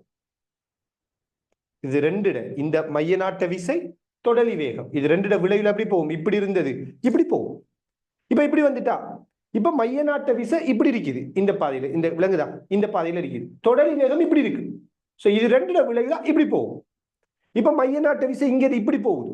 தொடலி வேகம் இப்படி இருக்கு. நான் கீரியும் காட்டுறேன். அப்ப விளைவுலா இப்படி போகும். அப்ப மொத்தத்துல மைய நாட்ட விசையாலையும் தொடலி வேகத்தாலையும் தான் ஒரு பொருள் வட்ட இயக்கத்தை உருவாக்குது. உதாரணத்துக்கு இதை நீங்க இன்னும் இலகுவா புரிஞ்சு கொள்றதுக்கு நான் ஒரு வேறொரு உதாரணத்துக்குள்ள போறேன். சேட்டலைட் இருக்கு தானே, எல்லாருக்குமே கேள்விப்பட்டிருப்பீங்க. பூமியை சுற்றி வலம் வரக்கூடிய செய்மதிகள் சேட்டலைட். இந்த சேட்டலைட்டை நான் உதாரணத்துக்கு சொல்றேன். பாருங்க, பூமி எடுத்தீங்கன்னா பூமியிலிருந்து பல்லாயிரக்கணக்கான கிலோமீட்டர் தூரத்துக்கு நாம ஒரு சேட்டலைட்டை கொண்டு போவோம். ராக்கெட் மூலமா ஒரு சேட்டலைட் என்ன செய்வோம், பூமியிலிருந்து நிறைய உயரத்துக்கு, நல்ல ஒரு பெரிய உயரத்துக்கு கொண்டு போவோம். இப்படி ஒரு சேட்டலைட்டை பூமியில இருந்து நல்ல ஒரு உயரத்துக்கு கொண்டு போயிட்டோம். இந்த சேட்டலைட் பூமியை சுற்றி இந்த மாதிரி ஒரு வட்ட இயக்கத்தை ஆற்றும். எல்லாருக்குமே தெரியும், பூமியை சுற்றி வலம் வந்து கொண்டு இருக்கும். இது ஏன் பூமியை சுற்றி வலம் வருதுன்னு தெரியுமா? எப்படி பூமியை சுற்றி வலம் வருதுன்னு பாத்தீங்கன்னா, இந்த சேட்டலைட் பூமியிலிருந்து ஒரு குறிப்பிட்ட உயரத்துக்கு கொண்டு போன உடனே சேட்டலைட்டோட திணிவு எம்மாறிக்குதுன்றால் இந்த பூமி சேட்டலைட்டுக்கு ஒரு ஈர்ப்பு விசையை கொடுக்கும், தன்னை நோக்கி இழுக்கும். அதுதான் எம்ஜிங்கிற விசை. அப்ப இந்த சேட்டலைட்டை பூமி கவர்ந்து இழுக்கும் தானே, அந்த விசை தான் ஈர்ப்பு கவர்ச்சி விசை எம்ஜி. சில பேர் நினைச்சு கொள்றது சேட்டலைட் வந்துட்டு ஈர்ப்பு விசைக்கு அங்கால போயிட்டு அப்படின்னு நினைச்சு கொள்வாங்க. அப்படி இல்லை. சேட்டலைட் எல்லாம் எங்கதான் இருக்குது, ஈர்ப்பு புலத்துக்குள்ள, பூமியில ஈர்ப்பு புலத்துக்குள்ளதான் இருக்குது. சரியா? அப்ப இந்த சேட்டலைட்டை பூமி எம்ஜிங்கிற விசையை கொடுத்து இப்படி இழுக்கும். அப்ப நாம ஒரு ராக்கெட் அனுப்புவோம், சேட்டலைட் ஒன்றை ராக்கெட்ல வச்சு அனுப்புவோம். ராக்கெட்ல கொண்டு போய் சேட்டலைட் அப்படியே அனுப்பி போட்டு விட்டு போட்டு வந்தோம்னா நாம வாரத்துக்கு ராக்கெட் வாரத்துக்கு முதல் சில வேளை சேட்டலைட்களுக்கு வந்துடலாம். ஏன்? பூமி இதை இழுத்தெடுக்குது. இந்த நேரத்துல சேட்டலைட்டை எப்படி வலம் வர வைக்கிறாங்கன்னால், நல்ல உயரத்துக்கு கொண்டு போயிட்டு சேட்டலைட்டுக்கு ஒரு என்ஜின் மூலமா அல்லது வேறொரு ராக்கெட் மூலமா அல்லது ஒரு ஃபிளைட் மூலமா இந்த திசையில ஒரு வேகத்தை கொடுப்பாங்க. சேட்டலைட்டுக்கு என்ன செய்வாங்க, தொடலி திசையில ஒரு வேகத்தை கொடுப்பாங்க. அப்ப சேட்டலைட்டுக்கு தொடலி திசையில ஒரு வேகமும் பூமியை மையமாக கொண்டு ஒரு விசையும் தொழிற்படக்குள்ள இந்த விசை சேட்டலைட்டுக்கு ஒரு மைய நாட்ட விசையா தொழிற்படும். சேட்டலைட்டுக்கு பூமி வழங்குற ஈர்ப்பு விசை இருக்குவா, அது ஒரு மைய நாட்ட விசையா தொழிற்படும். இப்ப எம்ஜிங்கிற விசை மட்டும் சேட்டலைட்டுக்கு தொழிற்பட்டா சேட்டலைட் கீழுக்கு விழுந்துடும். ஆனா நம்ம என்ன செய்யறோம்னா, சேட்டலைட்டை ஒரு குறிப்பிட்ட உயரத்துக்கு கொண்டு போய் அந்த இடத்துல அவருக்கு ஒரு தொடலி வேகத்தை கொடுத்துட்டோம். அதனால இப்ப என்ன நடக்க போகுதுன்னால், எம்ஜிங்கிற விசை இப்படி தொழிற்படும். அப்ப எம்ஜிங்கிற விசை தொழிற்படுறதால கீழுக்கு வரணும், தொடலி திசையில ஒரு வேகம் தொழிற்படுறதால இப்படி போகணும். அப்ப ஃபைனலி இந்த வேகத்தால இடப்பக்கம் அசையும், இந்த எம்ஜிங்கிற விசையால கீழுக்கு அசையும். அப்ப ரெண்டும் சேர்ந்தா, இந்த வேகம் மட்டும் இருந்தா சேட்டலைட் என்ன செய்யும், இங்க இருந்த சேட்டலைட் உதாரணமா இந்த வேகம் மட்டும் இருந்தா இங்க வரும், கிடையா செய்யும்.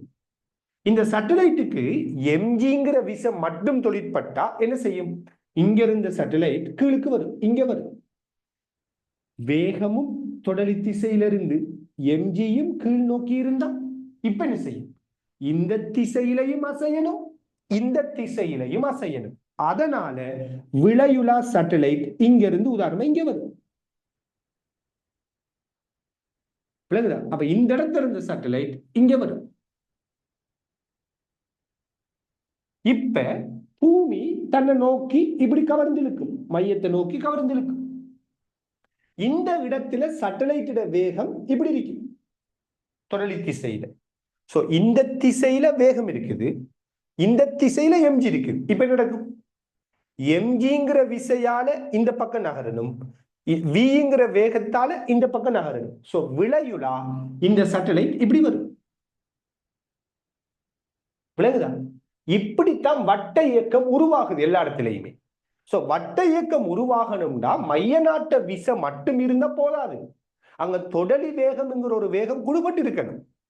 எனவே நான் இந்த என்ன இந்த டொய்ய வந்துகிட்டு குரங்கு பொம்மை சரியான இந்த டொய்ய வந்துட்டு நான் என்ன செய்யறேன், குரங்காடா, ஓ குரங்குதான் சரியா. இந்த டொய்யை நான் வந்துட்டு என்ன செய்ய போறேன்னா கிடைவட்ட இயக்கத்தை ஆற்ற செய்யறேன்னா, முதலாவது நான் இப்படி இந்த திசையில ஒரு விசையை மட்டும் கொடுக்கல, நாம் என்ன செய்யறோம்னா ஓட்டோவா இவருக்கு ஒரு தொடரி வேகத்தை கொடுத்துட்டோம். அப்ப அந்த தொடரி வேகத்தாலையும் மைய நாட்ட விசையாலையும் தான் விளையுலா ஒரு வட்ட இயக்கம்ங்கிறதே உருவாக ஆரம்பிக்குது. அப்ப நல்லா பாத்தீங்கன்னா மைய நாட்ட விசையாக ஒரு சட்டலைட்டுக்கு எம்ஜிங்கிற விசை தொழிற்பட, தொடலி திசையில சட்டலைட்டுக்கு நாம ஒரு என்ஜின் மூலமா ஒரு ராக்கெட் மூலமா அல்லது ஒரு ஸ்பேஸ் வெஹிக்கிள் மூலமா ஒரு வேகத்தை கொடுக்க, இந்த ரெண்டு விளையுளாக இங்க இருந்தவர் இந்த திசையிலையும் அசையணும் இந்த திசையிலையும் அசையணுங்கிறதால விளையுலா இங்க இருந்து இங்க வருவாரு. இப்படி ஒவ்வொரு கணமும் இதுல இயக்க திசை மாறும். அப்ப இந்த இடத்துல இருந்து சேட்டலைட் நல்லா பாருங்க, இங்க இருந்த சேட்டலைட் எம்ஜி வேகம், அப்ப இங்க இருந்த சேட்டலைட் இப்படி வரும் இப்படி வரும் இப்படி வரும் இப்படி வரும் இப்படி வரும் இப்படி வரும் இப்படி வரும், என்ன வரும், ஒவ்வொரு கணம் இதே நிகழ்வு நடந்தா அதுதான் வட்ட இயக்கம். இப்ப 2-3 கணமா உடைச்சு சொல்லக்குள்ள இப்படி காட்டுவோம், இப்படி இருந்த சேட்டலைட் இப்படி போக வேண்டிய சேட்டலைட் இப்படி வரும், திருப்பி இப்படி வரும் இப்படி வரும் இப்படி வரும் இப்படி வரும்னு காட்டும். இது ஒவ்வொரு கணமும் நடக்குதுன்னா இப்படியே வரும்னு சொல்லுவோம், அதான் வட்ட இயக்கம். சோ வட்ட இயக்கம் எப்படி கிரியேட் ஆகுதுன்னு விளங்குதா? ஏன்னா நிறைய பேருக்கு இந்த இதுல தெளிவில்லை, என்னையோ தெரியா பாடமாக்குற மாதிரி போறது அல்லது பிழையா புரிஞ்சு கொள்றது. சில பேர் இப்ப நீங்க உங்களையும் கொஞ்சம் பேர் அந்த விடையை அனுப்பியிருந்தீங்க, மேபி நீங்க எங்க யாச்சும் கேள்விப்பட்டிருக்கலாம் ரைட். சில பேர் என்ன சொல்றேன்னா இப்ப மைய நாட்ட விசை இப்படி தொழிற்படக்குள்ள ஏன் அசையல்னு கேட்ட உடனே மைய நீக்கு விசை இருக்குமா, அப்படி ஒரு விசையே இல்லை, அது ஒரு கற்பனை. மைய நீக்கு விசைன்னு ஒரு விசை ஒன்ற பேரை சொல்லி அதனாலதான் இது அசையாம இருக்குன்னு சொல்றது.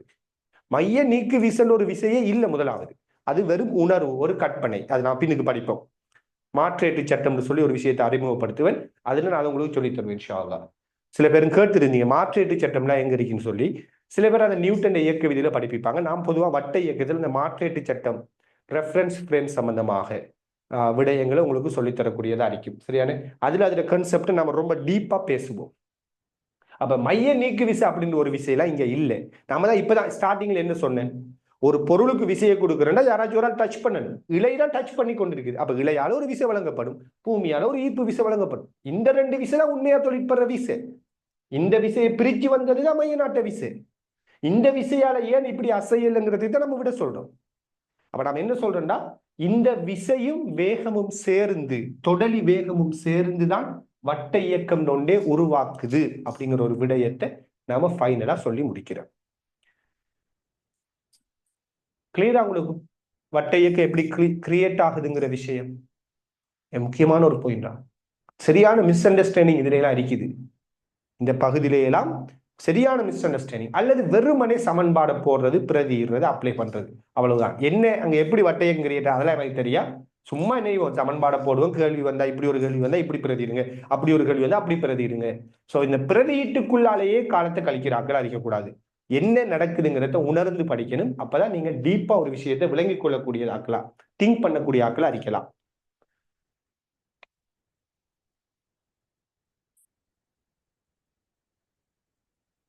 அப்ப நீங்க கீழுக்கு நோட்னு போட்டு எழுதி வச்சுக்கொள்ளுங்க, நோட்னு போட்டு எழுதி கொள்ளுங்க. நான் இப்ப இந்த நோட்டை எழுதினதுக்கு பிறகு உங்களுக்கு ஒரு வீடியோ ஒன்று நான் இப்ப ரெக்கார்ட் பண்ணின ஒரு வீடியோ ஒன்று பிளே பண்ணுவேன். அந்த பிளே பண்ற அந்த வீடியோல இருந்து நான் உங்ககிட்ட ஒரு கேள்வி கேட்பேனா, சரியா இருந்து கொள்ளுங்க. அதுக்கு முன் இந்த பாயிண்ட் எழுதி கொள்வோம்.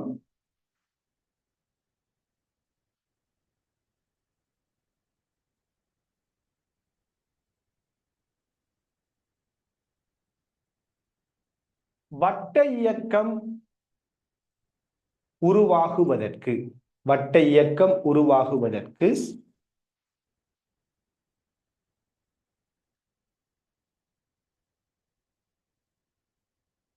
வட்ட இயக்கம் உருவாகுவதற்கு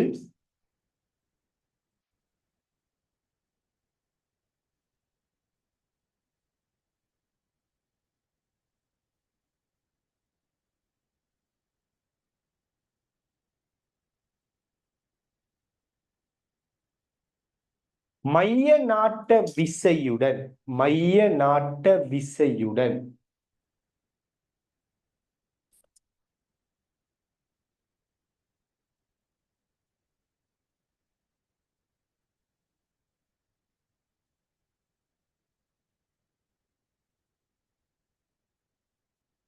தொடலி திசையிலான வேகம்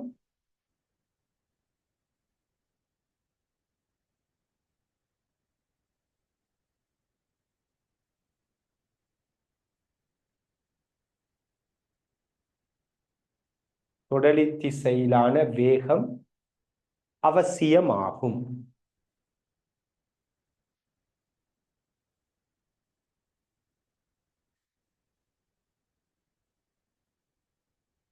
தொடலி திசையிலான வேகம் அவசியமாகும். அப்ப விளங்கினியா?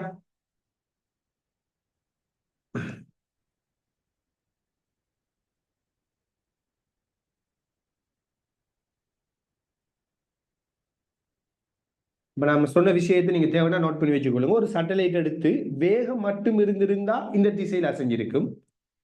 எம்ஜி மட்டும் இருந்திருந்தால் இந்த திசையில கீழுக்கு விழுந்திருக்கும். எம்ஜியும் பியும் சேர்றதால இந்த வேகத்தால இங்க அசையணும், இந்த எம்ஜியால கீழுக்கு போகணுங்கிறதால விளையுளாக இதுல பாதை இப்படி வருவதுன்னு சொன்னேன். ஸோ அவுட்புட்டா இப்படி வரும். இப்படி ஒவ்வொரு கணமும் இந்த பாதை இப்படி இப்படி இப்படி இப்படி மாறுறது தான் வட்ட இயக்கமாக உருவாகுது. இதுதான் சேட்டலைட்டா இருந்தாலும் சரி, எந்த பொருளா இருந்தாலும் சரி, வட்ட இயக்கத்தை உருவாக்குறதுக்குரிய அடிப்படை. சரியா? தேவைன்னா நோட் பண்ணி வச்சு கொடுங்க. வேகம் மட்டும் இருந்தா, எம்ஜி மட்டும் இருந்தா, அப்ப ரெண்டு விளைவுல இப்படி போகும். இப்படிதான் சேட்டலைட் என்ன செய்யும்? பூமியை சுற்றி வலம் வரும். எல்லாமே இப்படிதான் இயங்குது.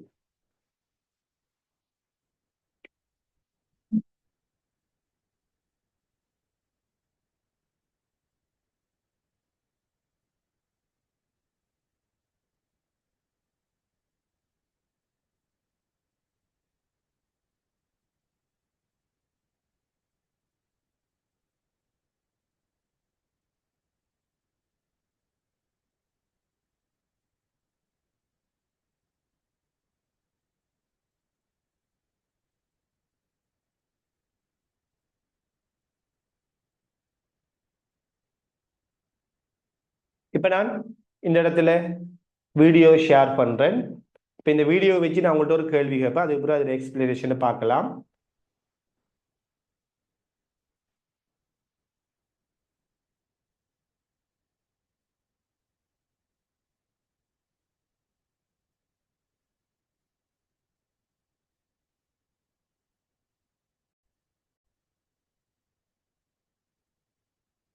இப்ப பாத்தீங்கன்னா நான் ஷேர் பண்ணிருக்கிற வீடியோ முதல் வந்துட்டா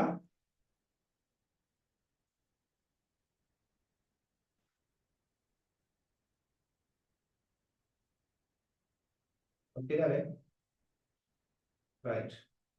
இப்ப பாருங்க, அடுத்து நான் பேசுற இந்த சவுண்டும் வருவதான்னு சொல்லி கொஞ்சம் கன்ஃபார்ம் பண்ணி கொடுங்க. நான் இந்த போல ஒரு மீளும் இயல்புடைய ஒரு இழையோட கனெக்ட் பண்ணி இருக்கிறேன். ஸோ இப்போ இந்த இழையிற நீளம் வெறுமனே இது வரைக்கும் தான். சவுண்ட் வருதா வீடியோட? Okay fine. அப்ப நான் என்ன சொல்றது ஃபர்ஸ்ட் டிவிஷன் அவரானீங்க, நீங்க தான் விடையை சொல்லணும். ஸோ இப்போ இந்த இழையிற நீளம் வெறுமனே இது வரைக்கும் தான் இருக்குது. இதுல இருந்து இது வரைக்கும் நீங்க பார்க்கலாம். இப்போ பாருங்க, நான் இதை வட்ட இயக்கத்தை ஆற்றச் செய்யக்குள்ள பாருங்க கொஞ்சம், நான் இந்த போல ஒரு மீளும் இயல்புடைய ஒரு இழையோட கனெக்ட் பண்ணி இருக்கிறேன். ஸோ இப்போ இந்த இழையிற நீளம் வெறுமனே இது வரைக்கும் தான் இருக்குது. இதுல இருந்து இது வரைக்கும் நீங்க பார்க்கலாம். இப்போ பாருங்க, நான் இதை வட்ட இயக்கத்தை ஆற்றச் செய்யக்குள்ள இந்த இழையிற நீளத்துக்கு என்ன நடக்குது அப்படிங்கிறத அவதானிப்போம். இப்போ நான் இந்த பந்தை வந்துட்டு இந்த நீளமுடைய இழையை பயன்படுத்தி, மீளியல் இழையை பயன்படுத்தி வட்ட இயக்கத்தை ஆற்றச் செய்கிறேன். நான் சவுண்டை கட் பண்ணிட்டேன். எல்லாம் பாருங்க. இப்ப நான் பேசிக் கொண்டிருக்கிறது விலங்குதான். அதாவது வீடியோவில் இல்லை, நான் வெளியில பேசிக் கொண்டிருக்கிறேன். ஓகே. இப்ப என்ன பாத்தீங்கன்னா, நான் இங்க வந்துகிட்டு வட்ட இயக்கத்தை ஆற்றச் செய்யக்குள்ள இந்த வட்டத்துல பாதை மாறுறதை நீங்க நோட் பண்ணலாம். ஃபாஸ்டா சுத்தக்குள்ள அதனுடைய வட்டத்துல ஆரை பெரிசாரிக்குது. நான் மெதுவா சுத்தக்குள்ள வட்டத்துல ஆரை சிக்கனா இருக்குது இல்லையா? விளங்குதா? பாஸ்டா சுத்தக்குள்ள வட்டத்துல ஆறு பெரிசாரிக்குது. நல்லா பாருங்க. நான் மெதுவா சுத்தக்குள்ள வட்டத்துல ஆறு சின்னனா.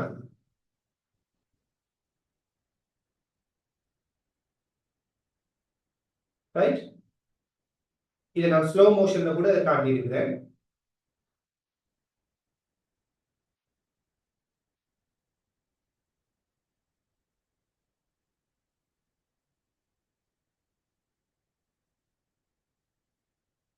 இப்படி ஒரு சின்ன ஒரு வட்டத்துல இருந்தது. நான் ஸ்பீட கூட்டக்குள்ள பாருங்க வட்டம் வந்து பெருசா மாறுது. வட்டத்துல ஆறு பெருசாகும். விளங்குதா? வட்டத்துல ஆறு வந்து பெருசாகிருக்கும். சோ இந்த கேள்வி என்னென்றால் ஏன் நான் வேகமா சுத்தக்குள்ள இந்த வட்டத்துல ஆறு பெருசா மாறுவிக்கு? வேகமா சுத்தக்குள்ள வட்டம் பெரிய வட்டமாகவும் வேகம் குறைவாரியக்குள்ள வட்டம் சிறிய வட்டமாகவும் இருக்கு. இதுக்கான காரணம் என்ன? இது ஒரு முறை ஃபைனல் பேப்பர்ல கேட்கப்பட்ட ஒரு கேள்வியும் கூட. இதை வச்சு ஒரு கேள்வியே இருக்கு. ஒரு எம்சிக்கு கேள்வி கூட இருக்கு. கால்குலேஷன். வேகத்தை நான் கூட்டுறேன். அதனால ஏன் வட்டத்துல ஆரை கோண வேகத்தை அல்லது தொடரி வேகத்தை நான் கூட்டக்குள்ள வட்டத்துல ஆரை பெருசாகும் இல்லையா? வட்டத்துல ஆரை வந்து பெருசாகும். இப்படி வட்டத்துல ஆரை பெருசாகிறதுக்கான காரணம் என்ன?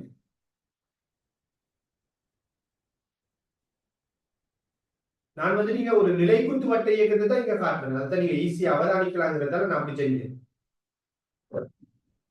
நிலைக்குத்து பாதையில இயங்கும். ஸ்டார்டிங்ல நான் ஒரு விஷயமும் சொல்லி இருக்கிறேன். இந்த நிலையை பத்தி ஒரு விஷயத்தை சொன்னேன்.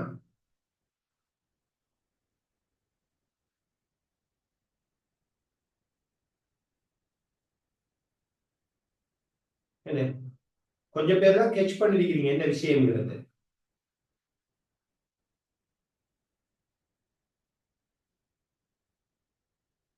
ரைட்?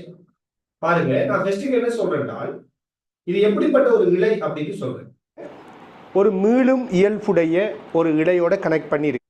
இது யாரு? ஒரு மீளக்கூடிய, அதாவது ஒரு லாஸ்டிக் மாதிரியான ஒரு இழைன்னு யோசிங்க. மீளக்கூடிய இழை. உங்களுக்கு தெரியும், நம்ம ஹூக்கின் விதியில படிச்சிருக்கிறோம். விசை கூடினால் நீட்சி அடையும். நீட்சி கூடும். அதாவது நீங்க விசையை கூட்டினீங்கன்னா அதுல நீட்சி என்ன செய்யும்? கூடும் சொல்லி படிச்சிருக்கிறோம் இல்லையா? நல்லா பாருங்க. இப்ப நான் என்ன சொல்றேங்கிறது, நீளத்துக்கு என்ன நடக்குது அப்படிங்கறத அவதானிப்போம். இப்ப நான் இந்த பந்தை வந்துட்டு இந்த நீளமுடைய இழையை பயன்படுத்தி, மீளியல் இழையை பயன்படுத்தி வட்ட இயக்கத்தை ஆற்றச் செய்கிறேன். இந்த நேரத்தில் நான் இதனுடைய வேகத்தை அதிகரிக்கிறேன்.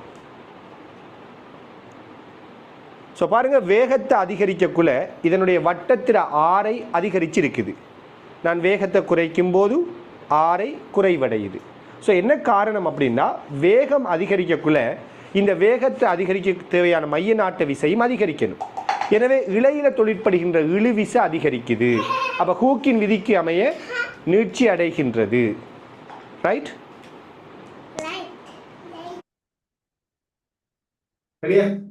ஓகே, விளைவிக்க நான் என்ன சொன்னேன், அதாவது நம்ம வட்டத்துல ஆரைய அதிகரிக்கிறோம்.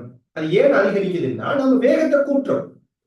உங்களுக்கு தெரியும், வேகம் கூடினா மைய நாட்ட விசை கூடுந்தானே. F7 mv வர்க்கத்தின் R. அப்ப வேகம் கூடினா மைய நாட்ட விசை கூடும். ரைட்? இப்ப நான் ஸ்கிரீனை ஸ்டாப் பண்ணிட்டு ஒயிட் போர்ட்ல எழுதுறேன்.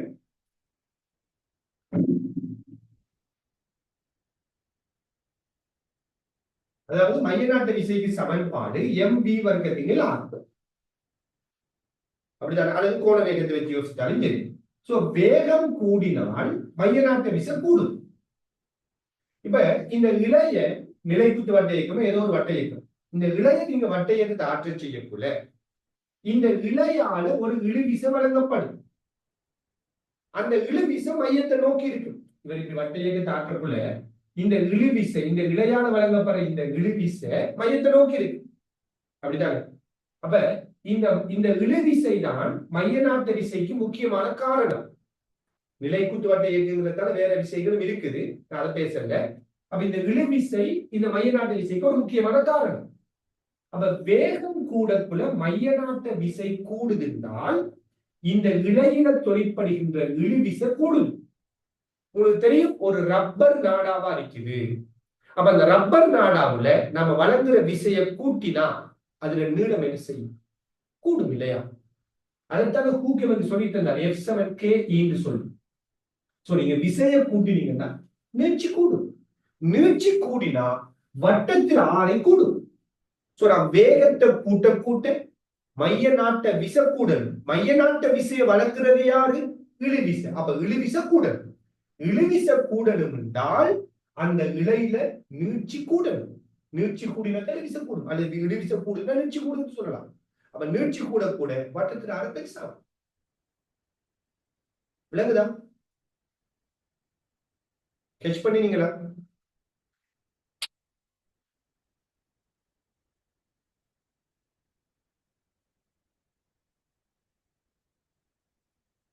இலை நீட்சி அடைஞ்சதுக்கு காரணம் இழுவிசை கூடினர்.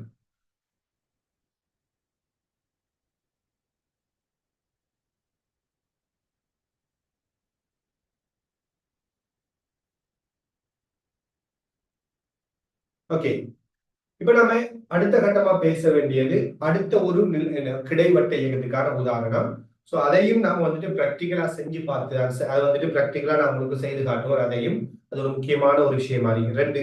ரெண்டு முக்கியமான பிராக்டிகல்களை நான் செஞ்சு காட்டி தான் அதை விளங்கப்படுத்த வேண்டியிருக்கும். ரைட், அப்ப நம்ம அதை அடுத்த கிளாஸ்ல வந்துட்டு செய்வோம். அந்த ரெண்டு உதாரணங்களையும் அதோட சம்பந்தப்பட்ட நல்ல கால்குலேஷன் கேள்விகளும் உங்களுக்கு இருக்கத்தான் செய்து, இருந்தாலும் நான் உங்களுக்கு ஒரு ஹோம் ஒர்க் வந்து தாரேன். ரைட்,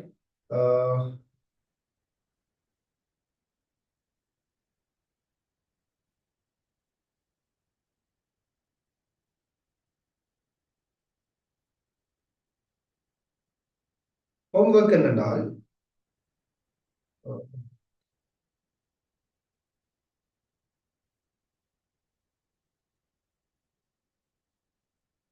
பண்ணுங்க.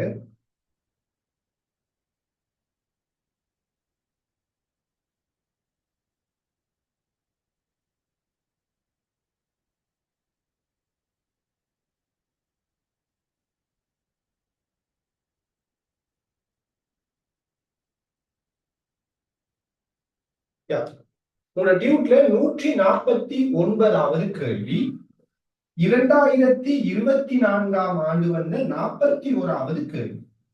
உங்களோட டியூட்ல 149வது கேள்வி, அதாவது 2024ஆம் ஆண்டு வந்து 41வது கேள்வி.